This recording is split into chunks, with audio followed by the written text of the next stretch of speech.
Olá, crianças! Que a graça e a paz do nosso Senhor Jesus Cristo seja com todos vocês. Estamos aqui mais uma vez para celebrarmos um culto ao nosso Deus. E hoje vamos ter a participação de vocês. Fiquem atentos. Mas para começarmos o nosso culto, vamos falar com Deus. Vamos orar. Junte suas mãos, feche seus olhinhos e agora pense no Senhor para orarmos ao nosso Deus. Senhor, nosso Deus e nosso Pai, nós te agradecemos pelas nossas vidas, pelo teu cuidado, pelo teu amor, por tua graça que tem sido muito grande em nossas vidas. Obrigado por ter guardado a nossa família, obrigado pelo dia, obrigado por mais essa Páscoa, onde nós comemoramos, ó Pai, a tua ressurreição, Deus. E assim o Senhor continue nos abençoando e se agradando, Pai, do nosso culto. Seja para a tua honra e tua glória, em nome de Jesus. Amém. Amém, crianças? Então, nós vamos, neste momento, falar o nosso versículo bíblico de hoje, com Salomão. Para guardar no coração. Eis o Cordeiro de Deus que tira o pecado do mundo. João 1:29b. Deus prova o seu próprio amor para conosco, pelo fato de Cristo ter morrido por nós, sendo nós ainda pecadores. Romanos capítulo 5, versículo 8. E ele morreu por todos, para aqueles que vivem, não vivam mais para si mesmos, mas para aquele que por eles morreu e ressuscitou. 2 Coríntios 5:15.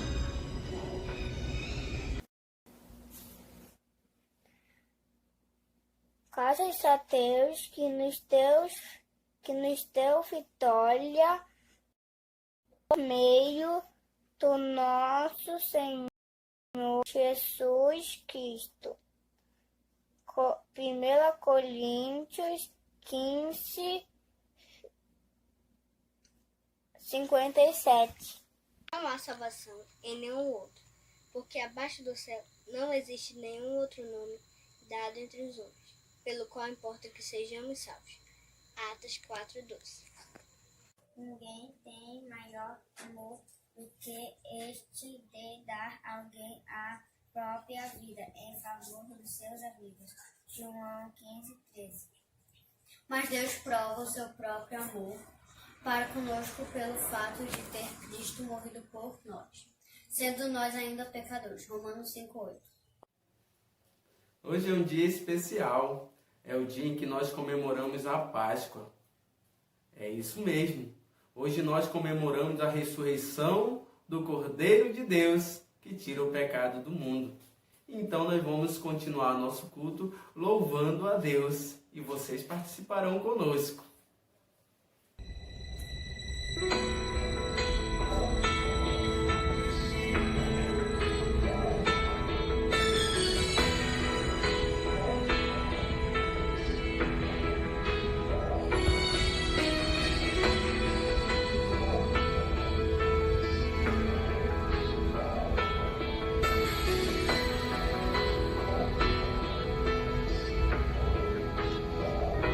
Não dá pra imaginar tanta dor.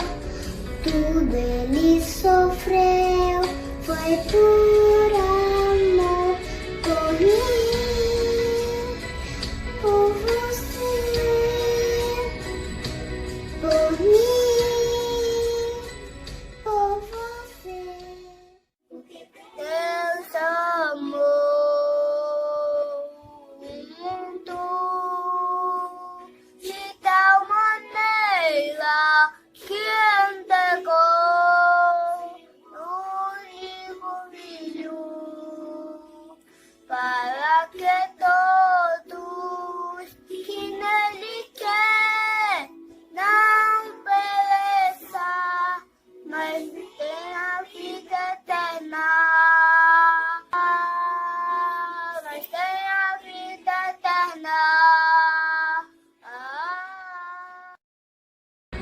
Porque Deus amou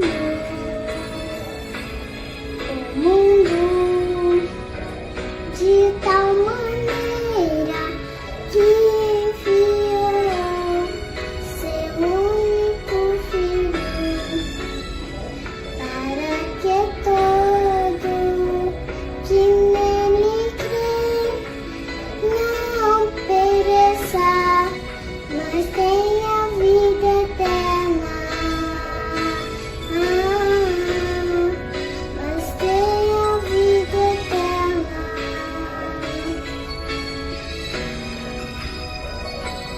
Deus amou o mundo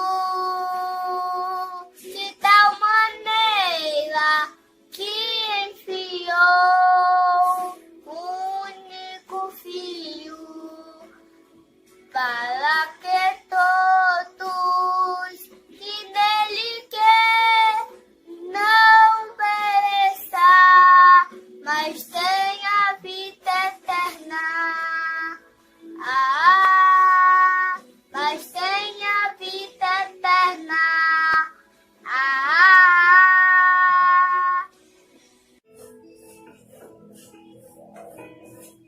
Não dá pra imaginar tanta dor, tudo ele sofreu, foi por amor, por mim,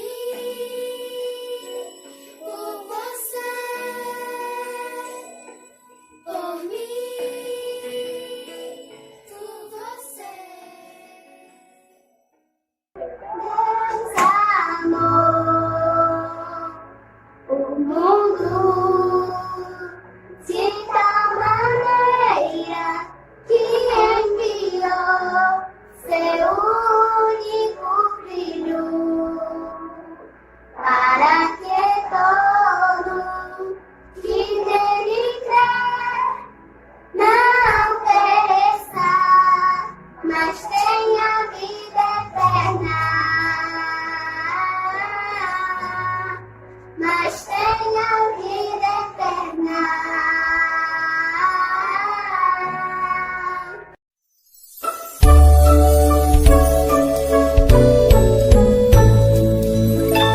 Cordeirinho da Páscoa, nasce pra mim amor, perdão e a salvação.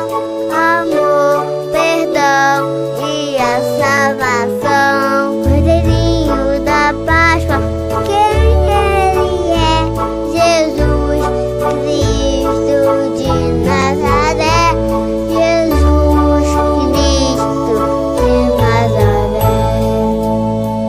O amarelo nos lembra as cores do céu, lugar preparado pra quem for fiel. Mas entrou o pecado e nos separou, deixou tudo preto, escuro ficou. Deus envia Jesus pra morrer lá na cruz, lavando com sangue vertido na cruz. Branquinho, limpinho e alegre hoje estou, coração lavado, pecado tirou, pagando o preço, Jesus meu Senhor. Como árvore verde bem forte estou, raízes firmadas na rocha, o Senhor. Raízes firmadas na rocha, o Senhor. Cordeirinho da Páscoa, que trazes pra mim amor, perdão e a salvação. Amor, perdão e a salvação. Cordeirinho da Páscoa, quem ele é? Jesus Cristo de Nazaré. Jesus Cristo de Nazaré.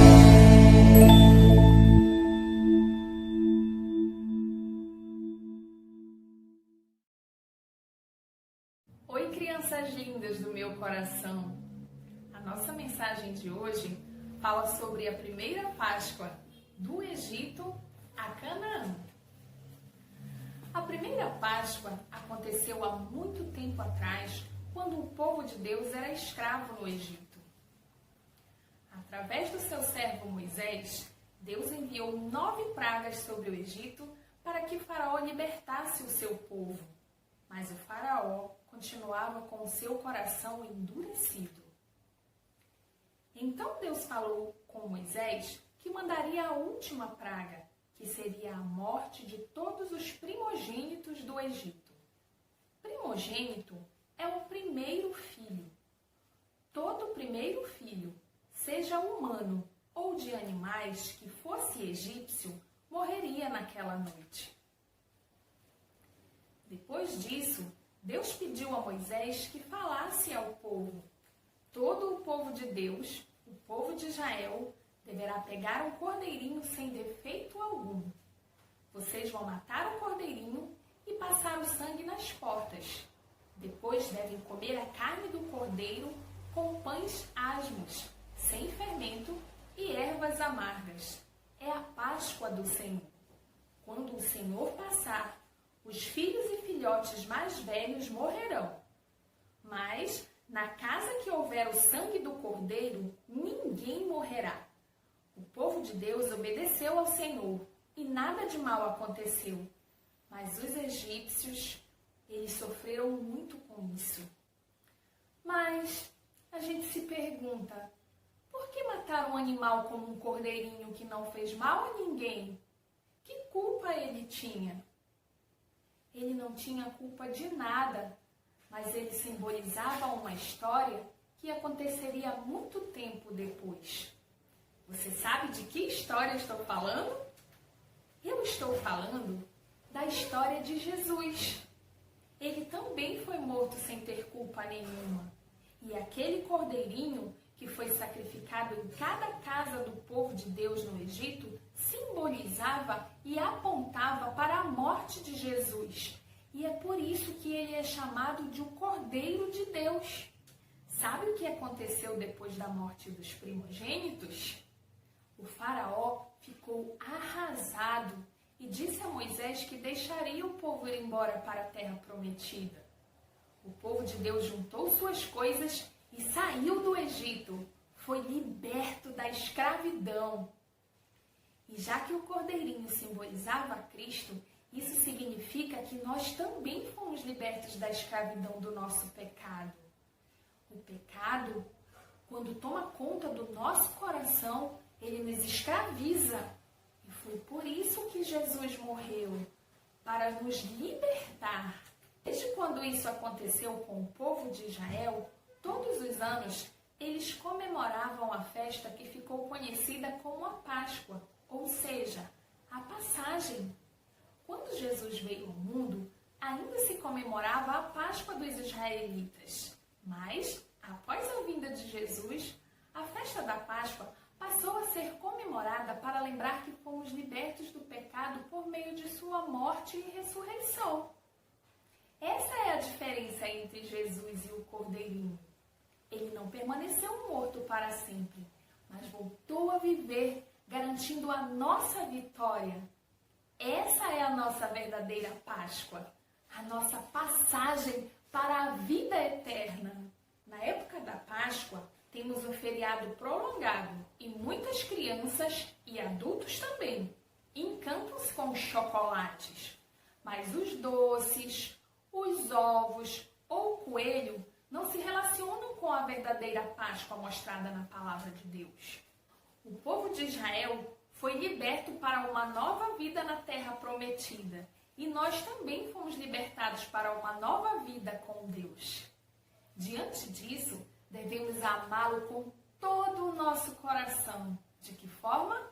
Obedecendo a Ele e vivendo de acordo com a sua palavra, pois foi para isso que Ele nos libertou, para adorá-lo e servi-lo com tudo o que somos. Jesus nos libertou. Ele é a nossa Páscoa. Vamos celebrar? Celebrai a Cristo, celebrai. Celebrai a Cristo, celebrai.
salvou de todo mal e porque o Senhor está cuidando de nós e porque o Senhor cuida das outras famílias, dos nossos amigos e porque o Senhor que nós possamos voltar ao nosso culto normal lá na igreja, se reunindo novamente e porque o Senhor fique com todos nós. Em nome de Jesus, amém. Chegamos ao final de mais um culto e a nossa oração é que Deus continue abençoando e guardando a vida de cada um de vocês. Domingo que vem, se assim Deus permitir, estaremos novamente com vocês. Fiquem na paz. Olá, a escola bíblica já vai começar. Mas antes, pegue sua Bíblia, reúna sua família e abra seu coração para adorar. Pronto, daqui a 3 minutos começaremos a aula.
Boa tarde, pessoal. Mais uma vez vamos iniciar nossa escola bíblica. Hoje é um dia muito especial, que hoje nós comemoramos a ressurreição do nosso Senhor. E que Deus assim abençoe a todos que estão em casa. Mais uma vez, né, nós vamos precisar, é necessário dar essa aula online, mas Deus vem abençoando, vem nos guardando, vem dirigindo as nossas vidas, né? E que eu espero que hoje também seja um dia em que nós e nossa família possamos estar juntos aqui para poder desenvolver um pouco mais na fé, né? Eu sempre costumo falar com nossos alunos, sala de aula, que o aprendizado da palavra de Deus ele não é para ficar na cabeça, não é se tornar um cabeção, mas é alguma coisa prática. Por isso que eu tento trabalhar muito a questão praticidade do dia a dia, que eu acho que isso que é o fundamental, né? Não é fundamental discutir teologia, que isso não vale de nada, mas viver uma vida cristã baseada nas Escrituras no nosso dia a dia. E para começar a nossa aula de hoje nós vamos falar a lição número 5. Gostaria de mostrar aqui o material que nós estamos utilizando. Dá para dar um foco geral aí. Então nós agora estamos nessa lição que é a luz para o caminho, módulo 2, o estilo de vida de um discípulo. E hoje nós vamos à lição 5, que chama-se Brilhando com Sabor. Então nós vamos ver por que o cristão deve brilhar com sabor, por que ele deve, diante da sociedade, ter esse sabor fundamental. Mas antes de tudo vamos orar, vamos pedir que Deus nos abençoe, nos guarde, nos dirija e que abençoe a aula de hoje, de todos os momentos, né? A aula de hoje, a aula das crianças, que Deus abençoe o culto logo mais. Então que Deus esteja assim no controle de todas as coisas. Vamos orar?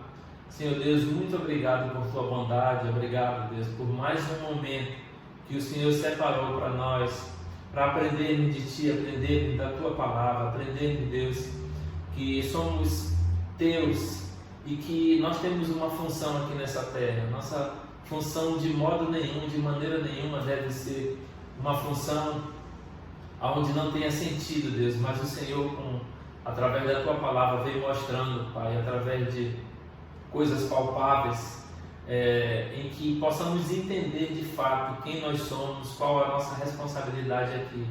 Te peço, Deus, que o Senhor abra nosso entendimento, que o Teu Espírito esteja nesse lugar, que o Teu Espírito esteja na vida de cada um dos Teus servos, para poder entender, Deus, que se discirna espiritualmente, que a Tua palavra possa ser muito afiada na nossa vida, que possa ser muito presente, Deus.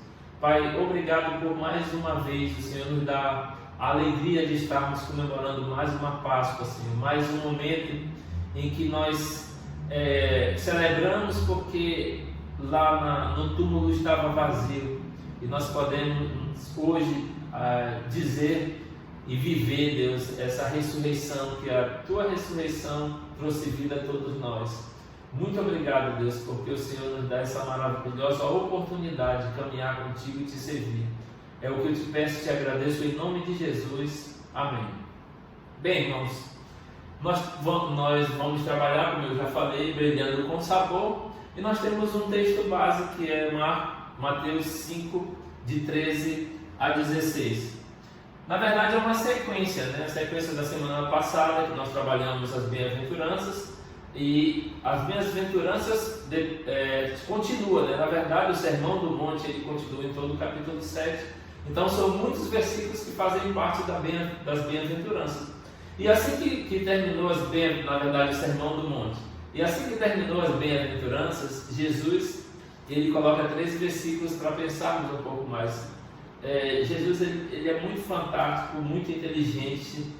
E quanto mais a gente vai estudando, mais a gente vai tentando entender a mensagem que Jesus vai trazendo a todos nós lá no Sermão do Monte e a nós hoje, a gente vê a profundidade do que Jesus estava falando e acaba implicando muito com a nossa vida cristã. Então Jesus ele vai aos poucos trabalhando isso e a gente vai entendendo e cada vez mais entendendo e absorvendo isso. O que é gostoso, que a vida cristã ela é gradual, nós vamos desenvolvendo a fé, como diz lá em Filipenses. Então vamos ler o texto, vamos ler aqui junto comigo. Texto base, Mateus 5, de 13 a 16, 13, 14, 15 e 16. 13. Vós sois o sal da terra. Ora, se o sal vier a ser insípido, como lhe restará o sabor? Para nada mais presta, senão lançado fora, ser pesado pelos homens. Vós sois a luz do mundo. Não se pode esconder a cidade edificada sobre um monte, nem se acende uma candeia para colocar debaixo do alqueire, mas no velador, e ilumina todos os que se encontram na casa. Assim brilhe também a vossa luz diante dos homens, para que vejam as vossas boas obras e glorifiquem a vosso Pai que está no céu. A profundidade desse texto, como eu falei, quanto mais a gente mergulha nele, mais a gente vai ter um entendimento claro do que Jesus vem trazendo para nós com esse ensinamento. E a proposta de hoje é sempre bom, é sempre interessante a gente trabalhar com proposta, porque todo mundo tem a expectativa e sabe o que vai acontecer, né? Então hoje nós vamos trabalhar a primeira aula. Como eu falei nas 2 últimas aulas, todo o assunto nós dividimos em 2 partes.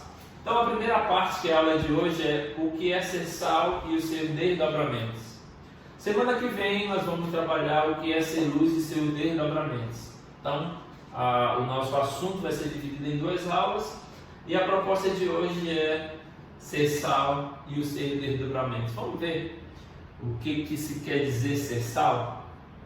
Bem, como era visto o sal no contexto de Jesus? Sempre nós precisamos contextualizar. É necessário você primeiro entender o contexto para poder fazer as aplicações.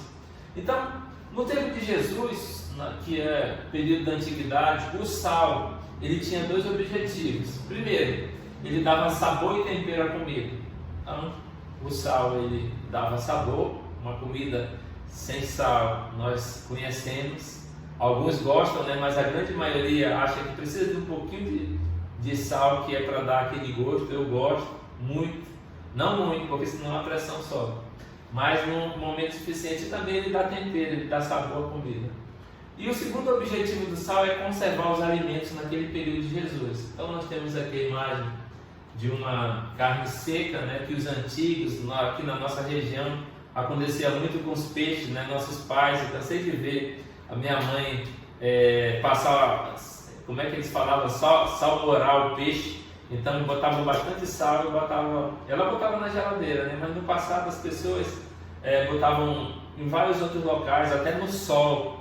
O pessoal do interior botava no sol. Eu me lembro que se botava na cumieira da casa e ficava lá em cima pegando o sol e o sal. O objetivo era que conservar o seu alimento, porque no passado não tinha, hoje como nós temos aparelhos refrigeradores que conservam a comida.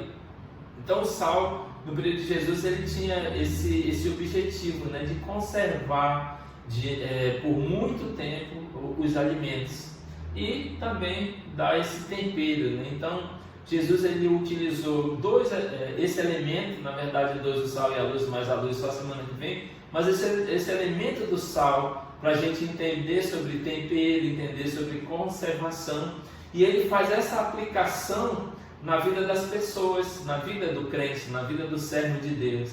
Então é muito interessante a gente entender isso, que Jesus ele eu acho que ele é o pai da didática.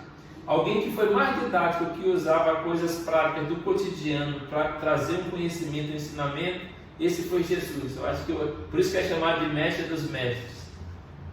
E o mestre dos mestres, ele diz que ser cristão é necessário para se fazer a diferença. E eu fiquei pensando, né, como que eu vou trabalhar esse assunto de já entrar, ser cristão diferente. E aí eu digo, será que eu entro ou será que eu faço uma recapitulação do módulo 1 rapidamente, só para a gente entender o que Jesus queria dizer em ser cristão, ser diferente, ser sal da terra. Então, eu não sei se vocês conseguem ver, semana passada estava bem nítido, eu creio que vai dar assim. Eu dividi esse momento em 4 assuntos distintos, que um tem ligação com o outro. Que primeiro, o primeiro passo de ser diferente é nascer de novo. Significa ter uma mudança de vida tão radical que é como se você voltasse a nascer apagando sua vida antiga. Lembra de Jesus e Nicodemos? Que Nicodemos, que era mestre da lei, foi ter com Jesus escondido dos outros pares dele para chegar, para não saber que ele ia até Jesus. Então ele indo até Jesus, ele entendia que Jesus era superior em conhecimento. E aí ele escondidinho foi lá com Jesus e falou, Jesus disse para ele, né, Nicodemos, é necessário nascer de novo.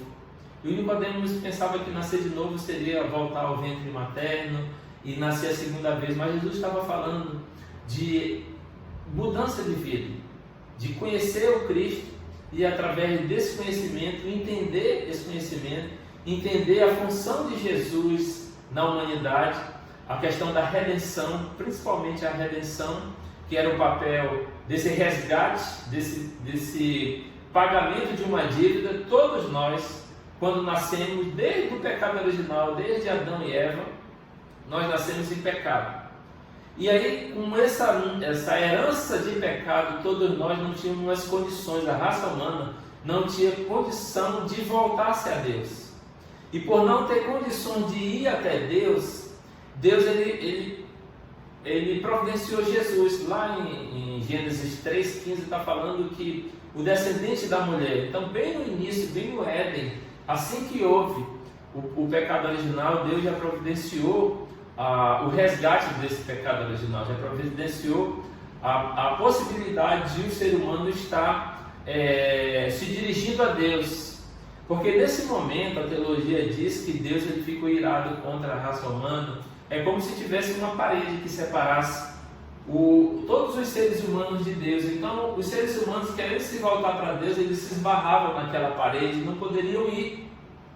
E era necessário que se derrubasse essa parede que separava o homem de Deus. E aí os homens pensavam que a lei poderia fazer isso. Na verdade, a lei ela conduziu, ela serviu de aio para que o povo de Deus começasse a ter um entendimento. E quando viesse Jesus, o cumpridor da lei, ele conseguisse quebrar esse muro. Então, quando Jesus quebrou o muro da separação, quando hoje, que é celebrado o Páscoa, que é justamente essa questão da libertação da escravidão. O povo do Egito foi liberto da escravidão, durante 430 anos estiveram ali no Egito. Então, aquela simbolização para nós do Novo Testamento é que nós fomos libertos do pecado, libertos da herança maldita do pecado original. Então foi necessário isso. E aí Jesus ele veio, cumpriu a sua missão, morreu e ressuscitou. Então, com a sua ressurreição, que hoje é muito forte, é um momento de se falar mais sobre isso, mas no momento da ressurreição de Jesus, houve a possibilidade de o ser humano, a partir de crer nele. Nós temos 3 versículos, eu não vou adentrar neles, mas João 3,3 diz que é necessário nascer de novo. Nós temos aqui João 1:12-13, diz que veio para os seus, mas os seus não receberam, mas a todos os que receberam foram feitos filhos de Deus. Então, para cada um de nós ser considerado como sal, primeiramente, para ser sal, tem que nascer de novo. E o novo nascimento é um encontro com Cristo, assim como Nicodemos. Graças a Deus por Nicodemos, que fez a pergunta, e a pergunta revelou uma resposta tremenda, em que Jesus disse que é necessário nascer de novo, e disse que ele veio ao mundo com o amor de Deus para pagar esse resgate, para nos salvar, por amor de Deus, em consideração ao ser humano, em amor ao ser humano. Então, isso é fundamental entendermos. Não dá para ser sal, ser considerado como sal, se não houver o novo nascimento. Então, para ser sal, precisa do novo nascimento. E depois que se torna sal, a Bíblia fala que existe uma marca que Deus põe em todos os que são salvos, todos os que são servos, todos os que são salvos. Ele diz que nós fomos selados pelo Espírito Santo da promessa.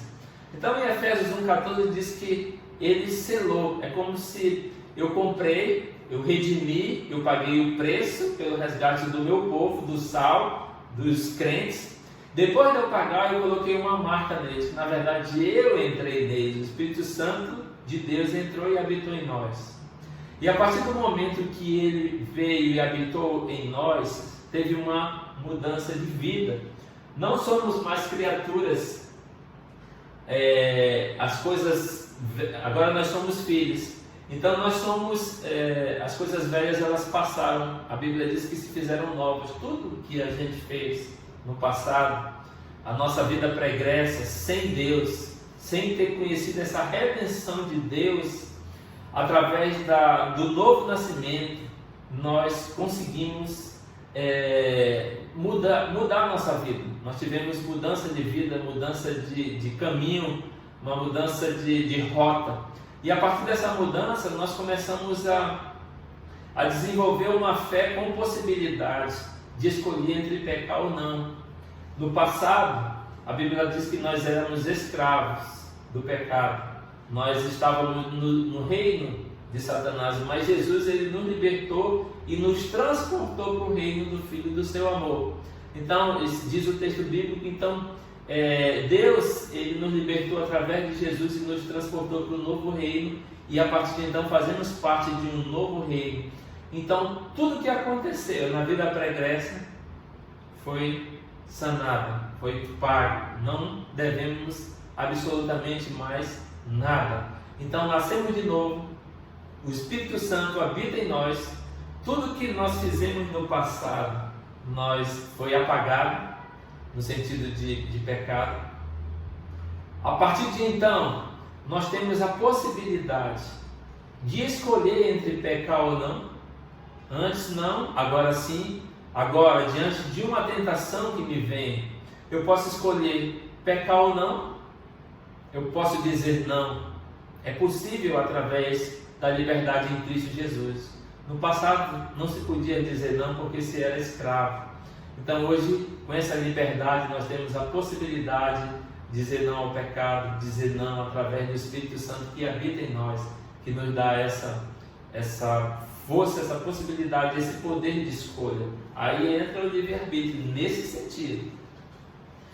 E por fim, temos força em Cristo para fazer morrer a velha natureza. E esse texto eu gostaria de ler com vocês. Abram suas Bíblias em Colossenses no capítulo 3. Colossenses capítulo 3, versículos de 5 a 17. Colossenses 3, de 5 a 17.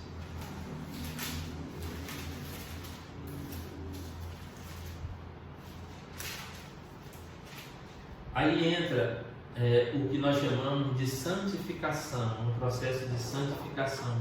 É importante a gente entender essa parte, porque tem muito e tudo a ver com ser sal da terra. Depois nós vamos ver o que o sal da terra faz. Então esse entendimento de santificação, porque hoje nós temos possibilidade de fazer isso, como eu vinha falando. E agora vamos atestar através de um texto bíblico, Colossenses, capítulo 3, versículo de 5 a 17. Eu vou fazer a leitura, acompanhe aí. Fazei, pois, morrer a vossa natureza terrena, prostituição, impureza, paixão lascívia, desejo maligno e a avareza, que é a idolatria. Por estas coisas é que vem a ira de Deus sobre os filhos da desobediência. Ora, nestas mesmas coisas andastes vós também noutro tempo, quando vivíeis nelas. Agora, porém, despojai-vos igualmente de tudo isto: ira, indignação, maldade, maledicência, linguagem obscena no vosso falar. Não mentais uns aos outros, uma vez que vos despiste do velho homem com os seus feitos, e vos revestiste de novo homem, que se refaz para o pleno conhecimento segundo a imagem daquele que o criou, no qual não pode haver grego nem judeu, nem circuncisão, nem incircuncisão, bárbaro, cita, escravo, livre, porém Cristo é tudo em todos. Atenção aqui, o que a gente pode fazer agora? Aquilo ali era para tirar, agora é para vestir. Revestivos, pois, como eleitos de Deus, santos e amados, de ternos afetos de misericórdia, de bondade, de humildade, de mansidão, de longanimidade. Suportai-vos uns aos outros, perdoai-vos mutuamente, caso alguém tenha motivo de queixa contra outro. Assim como o Senhor vos perdoou, assim também perdoai vós. Acima de tudo isto, porém, esteja o amor, que é o vínculo da perfeição. Seja a paz de Cristo o árbitro em vosso coração, a qual também fostes chamados em um só corpo, e sede agradecidos. Habite ricamente em vós a palavra de Cristo, instruí-vos e aconselhai-vos mutuamente em toda sabedoria, louvando a Deus com salmos e hinos e cânticos espirituais, com gratidão em vosso coração. E tudo o que fizerdes, seja em palavra, seja em ação, fazei-o em nome do Senhor Jesus, dando por ele graças a Deus Pai. Então, queridos, existe a partir de então a santificação. Santificação, quando nós nascemos de novo, quando nós temos um novo nascimento, nós temos o Espírito Santo de Deus que habita em nós. Agora nós não andamos mais por certo caminho, agora nós andamos no caminho de Deus. Nós somos chamados servos de justiça. Tudo aquilo que aconteceu antes, nós temos a possibilidade de não continuar mais. Se alguém tinha uma prática de algum tipo de vício, alguma coisa que prendia no passado, com a conversão, com o novo nascimento, uma vez que nós não somos mais escravos, agora nós somos livres, é possível agora vencer tudo isso. Então, a santificação é tirar toda aquela sujeira que nós acumulamos durante muito tempo. Eu, por exemplo, eu tive um encontro com Cristo quando eu tinha 23 anos de idade. Então, eu tive uma vida pregressa antes dos 23 anos. E às vezes acaba a gente adquirindo alguns vícios. Com o novo nascimento, com o Espírito Santo de Deus em nós, a palavra de Deus diz que nós podemos, a partir de então, entrar num processo chamado santificação, tirar toda aquela sujeira que tinha em nós e começar a revestir de coisas boas. Então, todo crente ele entra nesse processo. Não existe crente mais avançado no processo ou outro crente, cada um tem o seu ritmo. É certo que os que buscam mais a Deus, os que estão em mais comunhão com Deus, os que têm o entendimento da verdade, eles acabam tirando aquela sujeira com mais rapidez. É mais rápido que isso acontece. Enquanto alguns que acabam ainda ficando em cima do muro, acabam cultivando algumas coisas que adquiriram no passado sem Deus e levando para a vida cristã. E é necessário esse rompimento, é necessário que haja toda a limpeza diante disso. Então nós, inconscientemente, nós temos na carne, ainda habita em nós o pecado, nós temos essa natureza herdada, que enquanto nós vivermos nessa terra, a gente ainda vai pecar contra Deus. Mas a gente, como eu falei, temos a escolha de querer ou não. Nós temos a possibilidade de escolher isso. Nós temos a possibilidade de tirar a sujeira. Em outro texto lá de Efésios diz: aquele que furtava, não furte mais. Aquele que brigava, que se irava, que fazia algumas coisas, não faça mais. Então é uma luta constante que nós vamos tendo através da carne e do Espírito. E o Espírito ele se fortalece quando nós temos plena comunhão com Deus, quando nós estamos próximos de Deus, quando nós lemos as Escrituras, quando nós meditamos nela, quando nós oramos, quando nós estamos em comunhão com os irmãos. Isso vai fortalecendo quando nós evangelizamos, quando nós cuidamos das pessoas. Isso tudo vai fortalecendo a nossa fé e vai tirando toda aquela sujeira que tinha em nós, todo aquele erro, todo aquele pesar que o inimigo das nossas almas nos acusava. Então, para ser sal, é necessário a gente entender isso. O crente passa por todos esses 4 processos. Se ele não tiver o primeiro processo, que é o da salvação, é impossível ser sal e luz na terra. Se ele não tiver o segundo processo, que é a confirmação do primeiro, selo do Espírito Santo, não faz parte do sal que Jesus estava falando. E os outros 2 é consequência, né? Tudo que ficou no passado foi perdoado, e uma nova vida através da santificação. Beleza? E daí eu queria apresentar, não queria falar só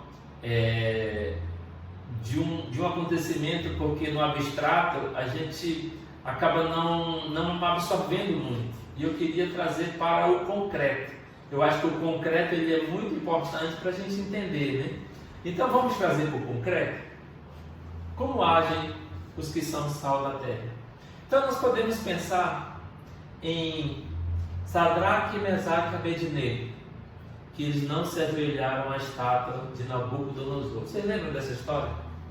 Esses garotos vieram no período em que Nabucodonosor ele invadiu Jerusalém, invadiu Israel, que na verdade Judá e a capital era Jerusalém, então ele levou Judá para o cativeiro. Depois de levar para o cativeiro, ele levou na verdade em alguns momentos. Essa galera aqui, ele veio no segundo momento, que era aquele momento dos nobres, das pessoas que foram, não estou bem certo se era a primeira leva ou a segunda, mas eu creio que era a primeira leva. Então a primeira leva foi a nobreza de Israel. E esses meninos, eles eram da nobreza, assim, faziam parte da alta cúpula de Israel. E eles eram jovens estudados, mas eles eram jovens que temiam a Deus. De repente, eles chegaram num país totalmente pagão, com um rei totalmente pagão, com uma ideia totalmente pagã, e eles acabaram começando o seu trabalho profissional, digamos assim, a sua função naquele reino, assim como Daniel, que era um dos... Eles chamavam magos. Na verdade, eram conselheiros do rei, e cada um tinha desses magos uma religião diferente, e Daniel ele era o líder de todos esses e conseguia administrar toda essa questão. E aí o rei, que ele se chamava o Rei dos Reis, a pessoa mais importante da terra, que era o Nabucodonosor, de fato ele tinha vencido muitos outros reinos, e o reino dele quase que tomava conta do planeta naquela época. Então ele se considerava uma pessoa muito importante, porque tanto ele como os seus pais, os reis que vieram antes dele, que ele fazia parte dessa dinastia, eles conseguiram sim vencer todos esses reinos. E normalmente o ser humano sem Deus, com Deus já acontece, mas principalmente sem Deus, acaba trazendo altivez para si. Ele acaba achando que ele conseguiu pela sua própria força, ele conseguiu porque ele tinha mais estratégia, ele era mais inteligente, ele era mais forte e tudo. Mas nós sabemos, conhecendo todo o contexto, que tudo estava no plano de Deus, porque o povo de Deus tinha desobedecido e Deus disse para eles que eles iam ficar 70 anos no cativeiro. Mas Nabucodonosor, se achando muito importante, ele acabou construindo uma estátua gigante. E dentro dessa estátua gigante ele chamou todas as lideranças, todas as pessoas importantes da nação. E aí ele disse, olha, vamos colocar aqui, vamos tocar flauta, gaita, fole, todos os instrumentos musicais. E a partir do momento em que isso for tocado, todas as pessoas devem se prostrar para essa estátua. E aí quando começaram a tocar, e tinha uma punição para quem desobedecesse. Ele já tinha ligado uma fogueira, tinha preparado um forno, na verdade, um forno muito que eles conseguiam graduar a temperatura. E aí disse, olha, quem não se prostrar para essa estátua vai para o forno e vai morrer queimado. E aí esses três jovens crentes, que quando eu dei um estudo para os adolescentes, eu chamei eles de os inconformados. Os inconformados, eles acabaram não se prostrando. Então todas as pessoas se prostraram para aquela estátua. Aqui, eu dei uma imagem aqui. Todas as lideranças, todos os magos, todas as pessoas influentes da sociedade acabaram se prostrando para a estátua de Nabucodonosor. Mas esses três jovens, eles não se prostraram. Se a gente for contextualizar, são para as investidas do mundo. As coisas que o mundo oferece, tanto aos que não conhecem a Deus, como aos que conhecem a Deus. E muitos de nós crentes acabamos entorpecidos e acabamos nos prostrando sem entender, mas eles não. E esses três jovens, eles tinham, parece que bem certo, antes de ser escrito em Romanos 12:2, diz que eles não entraram na forma do mundo, mas eles eram inconformados, eles eram as pessoas que eles não seguiam o padrão, não entraram, não foram organizados e entraram no padrão do mundo. Eles saíram do padrão do mundo e estavam dentro do padrão de Deus. Então, praticamente, objetivamente, concretamente, mostram que o sal da terra, diante de situações, eles não se dobram, independente do resultado, porque eles disseram assim: se o nosso Deus quiser que a gente morra, a gente vai morrer. Isso não é importante para nós. Se Ele quiser que a gente viva, nós vamos viver. Mas o que é importante para nós é não se prostrar diante de Deus, porque na palavra dele diz que o servo de Deus, ele não se prostra diante de imagem, de escultura. E isso é importante. Aprove a Deus salvá-los, depois deles serem jogados na fornalha de fogo. Jesus, ali é uma teofania, né? Jesus está presente, Deus está presente através de Jesus Cristo. E ali naquela fornalha andavam 4 homens na fornalha, como até tem uma música que fala que tinham 4 homens e tudo. Mas aprove a Jesus, aprove a Deus salvá-los daquela situação. Em algumas outras situações, não. Se Deus não quiser, não vai acontecer. Aquela música, Deus, ele continua sendo Deus, independente do resultado. Mas a nossa postura como sal da terra, ela deve ser totalmente diferente. Ela deve ser a postura dos inconformados no sentido de não entrar na forma do mundo, porque o mundo ele é formado, ele deixa as pessoas todas iguais, fazendo as mesmas coisas, pecando contra Deus, blasfemando contra Deus, fazendo tudo para que a influência dessas pessoas que têm essa influência na terra, na sociedade, acabe chegando até dentro da igreja.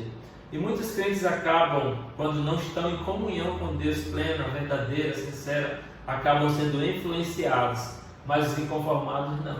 Eles não eram. E os crentes, o sal da terra, ele não se conforma com a forma do mundo. Nós temos um outro exemplo que também faz parte desse contexto. O Daniel. O Daniel, ele se tornou um dos presidentes do reinado do rei Dário, e ele tinha o hábito, era costume, todo mundo sabia, todas as pessoas do reino sabiam, inclusive o rei, sabiam que Daniel todos os dias ele se prostrava em oração. Ele sempre ele tinha um lugar que aparentemente era visto de toda a sociedade, ficava num lugar alto, e ele se dobrava pela manhã, se eu não estou enganado, no início da tarde. Ele sempre se prostrava e orava, buscava o Senhor, e esse lugar ele dava como se fosse ele se voltando para Jerusalém, e ali ele daquele lugar ele orava e pedia a Deus que Deus abençoasse, ele fazia as suas intercessões. E Daniel, outros 2 presidentes, sabendo que Daniel fazia isso, e eles não tinham como pegar Daniel diante da sua conduta na sociedade, ele como líder político. Daniel, se a gente for puxar um exemplo aqui, foi o melhor e o maior político que já passou por essa terra. Samuel também foi um político muito bom, mas Daniel, ele trabalhava diante de uma sociedade corrupta, diante de pessoas que sempre davam um jeitinho chamado jeitinho brasileiro, diante de pessoas que estavam acostumadas à corrupção, a querer poder, a chamar a atenção para si, para as pessoas o terem como pessoas benquistas e tudo. Daniel ele não agia de politicagem, sujeira, armações. Então eles sabiam que Daniel ele não poderia ser pego, o sal da terra, ele não poderia ser pego diante de falcatruas, diante de coisas ilícitas. E aí eles pensaram, como que nós vamos pegar esse homem, como que nós vamos pegar esse Daniel? E aí alguém teve a ideia de já sei, nós podemos pegá-lo na religião dele. Nós sabemos que ele é servo de Deus e que ele não se prostra diante de situações adversas, principalmente se for contra o Deus dele. Então o que nós vamos fazer? Vamos elaborar uma lei. É muito fácil os políticos elaborarem uma lei para prejudicar as pessoas. E aí de repente eles elaboraram uma lei dizendo que durante um mês todas as pessoas que faziam parte daquele reino só poderiam fazer pedido a um homem que era o rei. Se alguém fizesse pedido a algum deus, esse alguém seria jogado na cova dos leões. Eles sabiam exatamente o que eles estavam fazendo, induziram o rei para que o rei pudesse chancelar essa proposta deles, foi aprovada, foi homologada, e aí aconteceu. Quando Daniel soube, não mudou nada na vida dele. Daniel se dirigiu ao lugar de oração que ele tinha, abriu as janelas da casa dele, se prostrou como fazia todos os dias em intercessão. E os homens viram e falaram para o rei: olha, sabe aquele Daniel, aquele que está entre nós como um dos líderes, ele desobedeceu o rei, ele merece cova dos leões.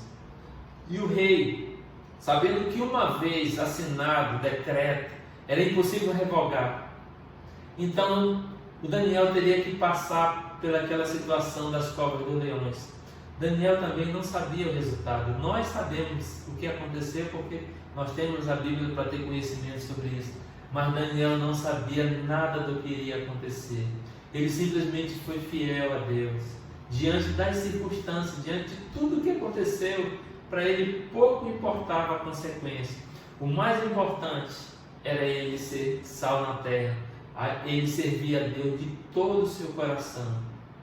E Deus foi tão bondoso que ele era um homem de oração, Daniel. Daniel, eu ouvi uma expressão, achei muito jóia, que Daniel fez os leões jejuarem quando colocaram ele na cova dos leões. Até os leões, diante do servo de Deus, que faz as coisas corretamente, entram em jejum e oração junto com Daniel. E ele passou toda aquela noite na cova dos leões. E a Bíblia diz que pela manhã, assim que o rei, que era amigo de Daniel, que gostava de Daniel, e depois pensou: puxa, besteira que eu fiz, mas não posso mais voltar atrás. Ele foi lá ver: Daniel, por acaso o teu rei te livrou?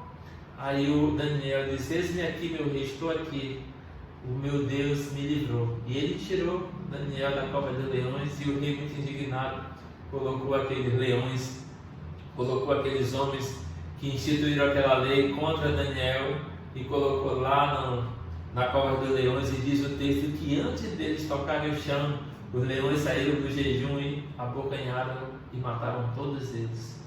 O sal da terra, ele tem uma característica especial, por isso que eu falo, Jesus ele foi muito profundo, utilizou coisas do nosso cotidiano, elementos do nosso cotidiano, e de repente ele começa a instituir a profundidade do que é ser cristão.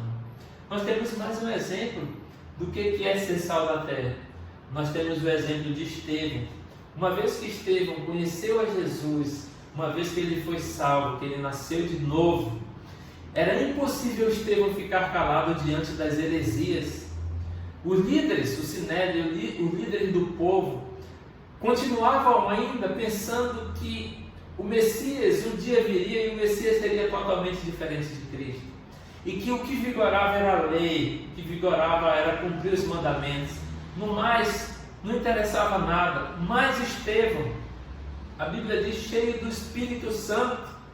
Fomos selados por quem? Pelo Espírito Santo. Mas Estevão, cheio do Espírito Santo, abriu as Escrituras e começou através delas explicar que Jesus Cristo, aqueles que eles tinham acabado de morrer, ele era o Messias, e ele veio para nos salvar, ele comprou a nossa salvação. E os homens não conseguiam debater, porque o Espírito Santo habitava nele. E por não conseguirem debater, a resposta era: vamos calá-lo de alguma forma. E aí começaram a pegar em pedras, rangiam os dentes, e tacaram e apedrejaram e mataram Estevão, o primeiro mártir da igreja. Mais um sal da terra. Mais uma pessoa que não ficou calada diante da corrupção da sociedade. O sal da terra, que Jesus vai falando, ele vai profundo, ele vai no âmago. Nós temos também Pedro, o próprio Sinédrio, nesse mesmo contexto, o próprio Sinédrio, uma vez pegou Pedro e disse: olha, não falem mais no nome desse homem, vocês espalham essa doutrina diante de toda Jerusalém. Aí Pedro diz: importa servir a Deus do que aos homens. O sal da terra diz assim: importa servir a Deus do que aos homens. Eu não vou me calar, eu não vou fechar a minha boca, eu não vou de maneira nenhuma negar o meu Senhor, o meu Salvador. Isso faz toda a diferença. Isso faz toda a diferença no contexto em que o sal da terra está inserido. Por isso que Jesus disse: nós somos o sal da terra, a luz do mundo. Se esse sal se tornar insípido, só presta para os homens pisarem em cima. É esse sal que Jesus está falando que nós somos. Nós temos ainda um último exemplo.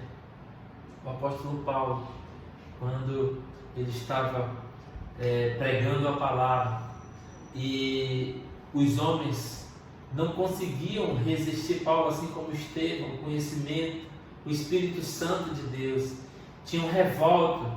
Eles viam, através dos judaizantes que vinham inflamando. O que os judaizantes pensavam? Existia um grupo ainda que ficou em cima do muro, que entenderam que era necessário Jesus Cristo. Eles entenderam que sim, que Jesus ele era o Messias, mas eles colocavam a lei, Jesus mais a lei. Então eles acrescentavam 2 elementos. E quando eles começaram a sair entre os gentios e começar a pregar isso, eles não eram mais perseguidos, porque eles conseguiram, eles conseguiram ajustar a Bíblia para todas as pessoas, para toda a sociedade. Então não feria ninguém, não machucava ninguém. Nós continuamos com os judeus, o entendimento que os judeus têm, e nós continuamos também com Jesus. Então eles começaram a trabalhar esses 2. Esses eram os judaizantes. E Paulo não se calou para os judaizantes e disse: vocês estão completamente errados. Não dá mais a lei, não dá mais para seguir a lei. A salvação é somente através de Jesus e nada mais. Não existe mais um agregado, não existe nada acoplado a Jesus. É somente Jesus. A salvação não é por nenhum outro elemento, nada.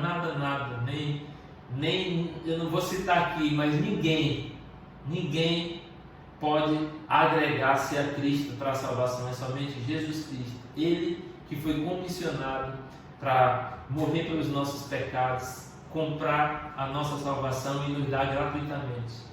Somente Jesus. E Paulo, por conta de proclamar essa verdade absoluta, os homens o apedrejaram. Os homens tacaram pedra nele e ele foi dado como morto. Só que depois Jesus o ressuscitou e ele continuou seu ministério. Então o sal da terra, ele tem essas características, que ela é bem visível, bem palpável. Por isso que na imagem anterior nós colocamos essa imagem aqui. É como se o sal da terra ele fosse totalmente diferente dos demais. Ele tem um brilho natural. Porque, lembra lá? Ele serve como tempero para a sociedade. Ele serve para conservação da sociedade. Ele serve para ser farol da sociedade. Esse é o sal da terra que Jesus vem ensinando. E eu gostaria também de trazer 3 características do sal que aconteceram no Antigo Testamento, que também são muito relevantes para fortificar a nossa fé. Eu não trouxe uma pessoa, mas eu trouxe várias pessoas para mostrar o que é ser o sal da terra. Então nós temos um episódio aqui, primeiro episódio, a presença do sal ou de sal, a presença dos crentes na terra, permite Deus atender às suas intercessões. De novo, a presença do crente, aquele que é sal e luz na terra, permite Deus atender suas intercessões. Por quê? Esse episódio aqui é Gênesis 18, 22 a 33. Essa imagem talvez ilustre um pouco do que nós estamos falando. É aquela história em que Deus e mais 2 anjos vieram para destruir Sodoma e Gomorra. E Deus passou antes por Abraão a trazer à memória a promessa que ele tinha dado. Ele disse: olha, daqui a 1 ano, quando eu passar de novo, Sara te dará um filho. E aí eles ficaram conversando ali entre eles. Eu revelo para Abraão o que eu intento fazer, ele será uma grande nação. Eu revelo ou não revelo? E depois ele, não, eu vou revelar. Aí ele disse, Abraão, chegou até os céus o conhecimento do pecado de Sodoma e Gomorra. Eu vim verificar se de fato isso é assim. O servo de Deus, Abraão, ele começou a interceder pelo povo de Sodoma e Gomorra. Ele disse, haveria o Senhor de toda a terra destruir o justo com o injusto? Deus disse, absolutamente não. E Abraão disse, meu Senhor, se houver naquela terra 50 justos, 50 crentes, 50 sal da terra, tu haveria de destruir essa terra? Deus disse, não, por conta dos 50 justos, eu não destruirei essa terra. E aí Abraão depois, talvez tenha calculado, será que tem 50 justos ali? Senhor Deus, eu queria que, assim, humildemente eu venho na tua presença para perguntar, se tivesse um pouco menos, 40 justos, Jesus disse, Deus disse, se tiver 40, eu também não destruirei. E Abraão foi intercedendo pela sociedade corrompida, quando nós temos conhecimento da história de Sodoma e Gomorra, até chegar a 10. Senhor, se tiver 10 pessoas, haveria tu, o Senhor de toda a terra, destruir o justo como o injusto?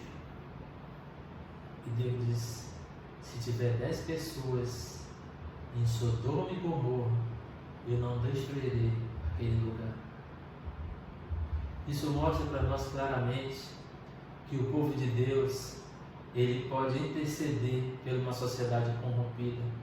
Se o justo não estivesse na terra, se o sal que Jesus está falando, olha a profundidade que eu falei no início, se o sal não estivesse na terra, Deus já teria destruído. Deus ainda não destruiu a nossa terra por causa do sal, porque o sal intercede. A Bíblia diz que nós temos livre acesso a Deus. Quem não conhece a Deus, existe um muro de separação, mas quem conhece a Deus tem livre acesso. Nós podemos chegar ao trono de graça de Deus livremente. Nós podemos orar, nós podemos interceder qualquer coisa. Hoje a nação brasileira está intercedendo em favor da cura, em favor de acabar com essa doença chamada Covid-19. O povo está intercedendo, Deus ouve do céu. Em qualquer momento, vai depender do momento apropriado de Deus, Ele vai dar uma resposta para isso. Mas só os crentes têm possibilidade de chegar até lá, só o sal da terra. Então por isso que Jesus disse que o sal da terra, ele conserva os alimentos, ele conserva a sociedade em que vivemos. O sal da terra tem essa característica. O sal da terra ele pode trazer tempero à sociedade, através do fluimento da justiça, do dizer não ao pecado, de dizer que isso que não concorda, não compactua com coisas erradas que acontecem no país. O sal da terra faz isso.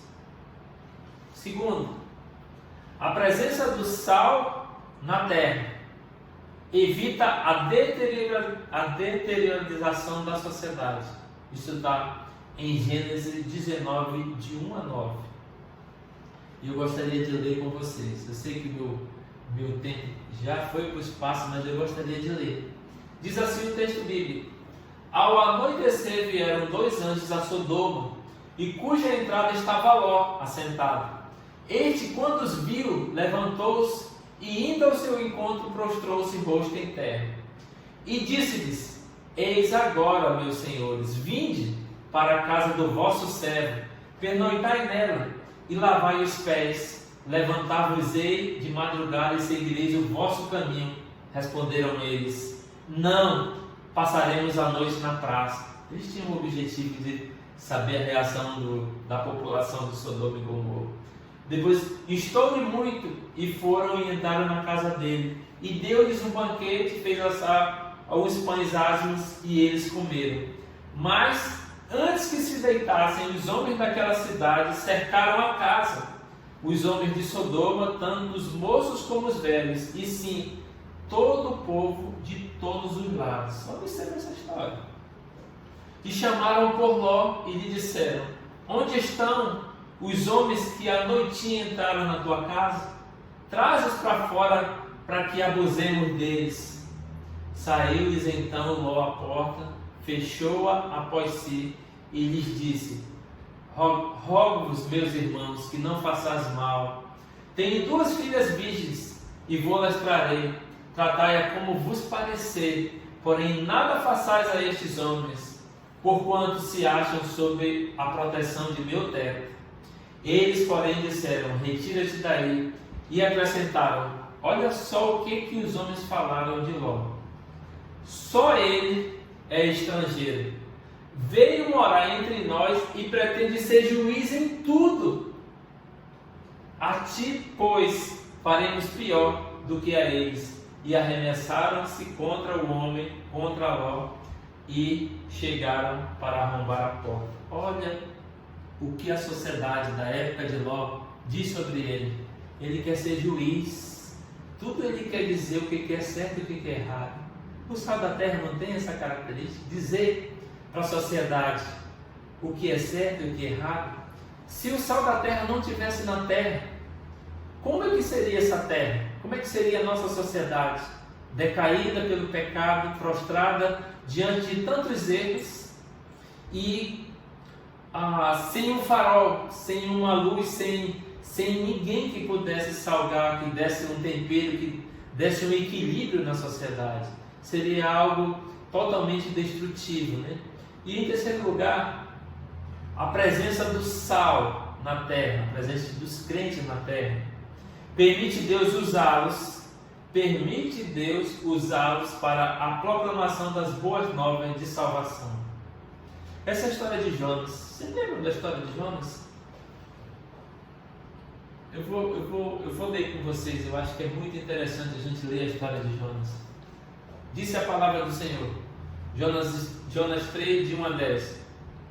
Veio a palavra do Senhor segunda vez a Jonas, dizendo: dispõe-te, vai à grande cidade de Nínive e proclama contra ela a mensagem que eu te digo. Levantou-se, pois, Jonas e foi a Nínive, segundo a palavra do Senhor.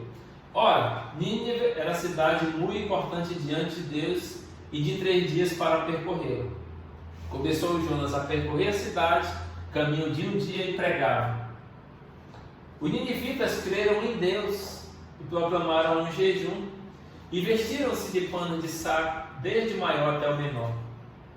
Chegou esta notícia ao rei de Nínive. Ele levantou-se do seu trono, tirou de si as vestes reais, cobriu-se de pano de saco e assentou-se sobre cinza.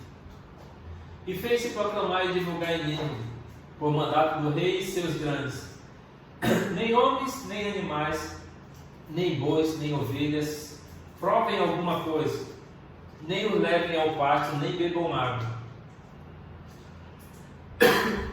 mas sejam cobertos de pano de saco, tanto os homens como os animais, e clamarão fortemente a Deus, e se converterão, cada um do seu mau caminho e da violência que há nas suas mãos. Quem sabe se voltará a Deus e se arrependerá e se apartará do furor da sua ira, de sorte que não pereçamos. E vivemos o que fizeram, como se converteram do seu mau caminho, e Deus se arrependeu do mal que tinha feito, que lhe faria e não fez. Olha só essa história. O sal da terra tem a possibilidade de proclamar a palavra de Deus, tem a possibilidade de proclamar a salvação de Deus.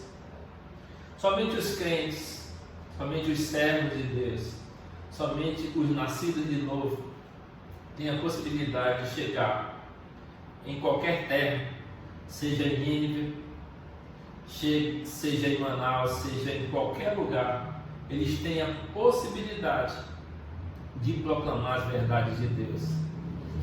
E nós aprendemos que é Deus que converte o coração do homem. É Deus que faz o trabalho de mostrar para o homem, através do Espírito Santo de Deus, que ele necessita se arrepender dos seus pecados. Então nós sabemos que a pregação de Jonas foi uma pregação meio que raivosa, meio sem vontade. Não teve eloquência nenhuma, não teve ilustração, não teve introdução, desenvolvimento, conclusão, não teve regras de didática, de nada. Um homem raivoso proclamou a palavra e o Espírito Santo, através da proclamação de um crente, trabalhou em toda aquela nação. E toda aquela nação, inclusive o líder maior, um rei pagão, que não conhecia Deus, na verdade Nínive era considerado como a capital do mundo daquele tempo, de uma grande nação, o rei proclamou um santo jejum, pediu para que todas as pessoas, e todas as pessoas também se quebrantaram no coração, os animais, todas as pessoas, desde os animais, desde a liderança até os animais, todas elas botaram pano de saco, fizeram jejum e disseram: talvez Deus se arrependa da sentença que Ele tenha dado contra nós. E eles fizeram esse jejum e ficaram na expectativa de Deus poder mudar o decreto. E viu Deus um coração quebrantado, porque justamente a proclamação do Evangelho é para quebrantar os corações e ver que o homem necessita de Deus. E o sal da terra ele veio para fazer isso, para mostrar para o homem que ele necessita de Deus, precisa do religar de Deus, precisa quebrar o muro da separação, precisa apresentar Cristo como Salvador, como remissor, como galardoador. Era necessário que isso acontecesse. E Deus mudou o parecer. A história deles, a história de Nínive era uma história de condenados. Era uma história de pessoas que o texto final diz que eles não sabiam distinguir a mão direita da mão esquerda. Eu não me recordo bem, mas era, se eu não estou enganado, 153 mil pessoas. Era muita gente. E Deus salvou toda aquela nação por causa do sal que estava na terra, por causa da proclamação. Então cabe a nós, sal da terra, proclamar a palavra de Deus para que haja salvação no meio da sociedade. E por fim, só quero lembrar do nosso compartilhar. Só para lembrar, não vou dar resposta nenhuma, que a resposta de vocês, nós temos 2 atividades para a semana que vem: o compartilhar e o entrando em forma. Aí nós vamos fazer a correção no momento da primeira aula. Só para a gente pensar um pouco. Pergunta número 1 do compartilhar: de acordo com o estudo, o que é necessário para que o cristão possa influenciar o mundo? Sente aí com a sua família, pergunte da sua esposa ou do seu esposo, dos seus filhos, vocês que estão assistindo juntos. Peça para cada um dar uma resposta. De acordo com o estudo, de acordo com o que nós estudamos, o que é necessário para o cristão, para que o cristão possa influenciar o mundo? O que é necessário? Pergunta número 2. Por que o cristão precisa ser sal e luz no mundo? Por quê? Você já tem essa resposta? Eu acho que ficou claro, eu creio, né? Vamos orar para encerrar nossa aula?